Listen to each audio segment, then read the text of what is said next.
es lo que ocurre con este fallo de la Corte que salió hoy a la mañana. Ya está en comunicación Miguel Fernández Pastor, él es abogado previsionalista. ¿Qué tal, Miguel Fernández Pastor? Te saludamos desde Radio Caput, Javier Corcuera, está también Alejandro Weber, y preguntarte, bueno, tu análisis sobre este fallo reciente de la Corte Suprema. ¿Qué tal? ¿Cómo andan? Mucho gusto en saludarlos. Lo primero que me gustaría decirles es que hay que bajar un poco las expectativas con este fallo. No es un fallo que tenga un impacto en términos inmediatos. Para que una persona pueda ser beneficiaria de este beneficio, de esta exhibición de impuestos, va a tener que iniciar un juicio si no lo inició.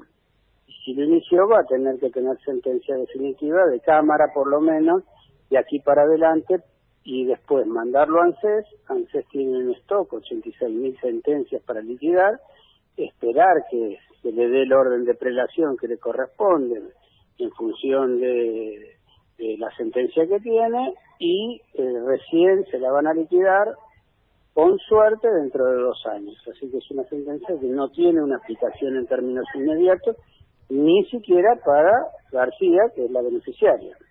Bien, así que mucho menos para el resto. Bien, salvo que, y esto es quizás la aclaración más importante, que se tomara una decisión razonada y lógica de tomar una norma general por el cual se le deje de descontar impuesto a las ganancias a los beneficiarios. Claro. Para lo cual hay que... Sí, a ver qué querías saber. Sí, a ver si entendemos bien entonces todo esto que nos está diciendo. Entonces, ni siquiera para la propia beneficiaria esto sería inmediato. Ella... Ni siquiera para ella. Ni siquiera para ella. ¿Tendría que esperar cuánto tiempo? En principio 2 años. 2 años entonces, más o menos. Para poder cobrar. Bien. 2 años para poder cobrar. Bien. ¿Y este fallo de algún modo podría, esto ya sé que es un terreno más hipotético, ¿no? Tal vez hacer que el gobierno dé marcha atrás con esta decisión, o usted lo que considera es que seguramente el gobierno va a dejar que esto pase el tiempo y que no le mueva las finanzas, dado que las tiene bastante ajustadas? Yo creo que esto segundo que decía es lo que va a pasar. Va a pasar esto porque el presupuesto que nos rige hoy, o que rige el Poder Ejecutivo hoy, es el presupuesto que se aprobó y estaba prevista esta recaudación a través de ganancias, o a través del descuento de las jubilaciones. Si se dejara de descontar masivamente, habría que encontrar el gobierno tendría que encontrar un recurso que compense esa diferencia. Y me parece que esto no lo va a encontrar, y además de que no lo va a encontrar, no le va a gustar al Fondo Monetario Internacional. Y por lo tanto, no creo que durante este año se liquide ninguna sentencia relacionada con el tema de ganancias. Y por el otro lado, también hay que aclararle a la gente muy firmemente que aquellos que no iniciaron juicio tienen que iniciarlo. Esto implica que la cantidad de juicios que se van a iniciar en poco tiempo va a ser masiva, porque los beneficiarios potenciales de impuesto a la ganancia son 271.000 personas. Si son 271.000 personas los potenciales beneficiarios, quiere decir que vamos a tener por lo menos 100.000 o 150.000 o algo por el estilo de nuevos juicios que se van a iniciar en los próximos meses, lo que va a significar un retraso en el servicio de justicia muy grande, porque atender 100.000 casos es un tema muy complejo. Claro, eso es lo que justamente le quería preguntar. Si se presentan, no sé, digamos 50.000 o 80.000 o 100.000 jubilados o jubiladas a presentar juicio, ¿no hay modo de que se unifiquen las causas para que justamente no se demore tanto?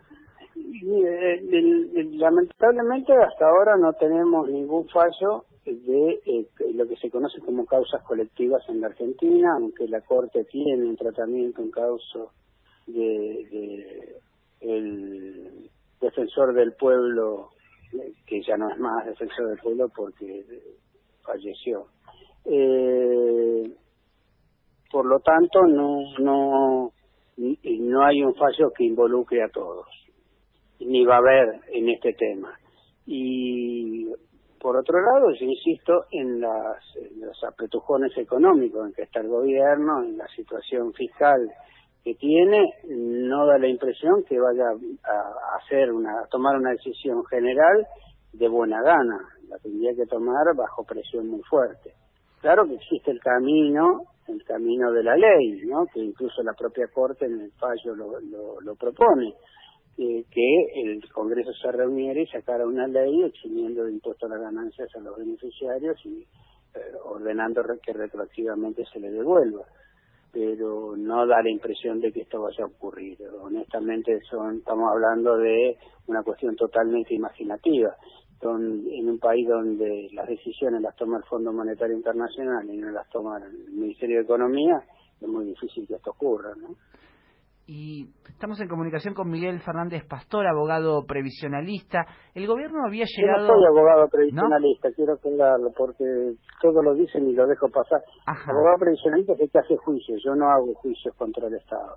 Bien. Yo asesoro, informo y hago juicios de mis propias causas o de algunas causas paradigmáticas relacionadas con algunos temas que tengan que ver con lo general, por ejemplo, sobre la ley de movilidad y sobre esos temas, pero no hago juicios particulares.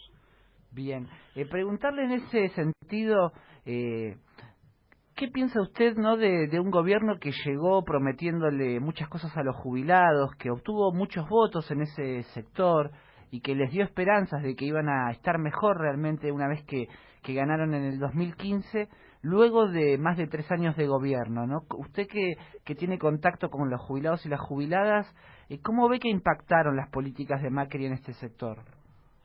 Bueno, la política de Macri en el sector de los beneficiarios de la seguridad social ha sido catastrófica.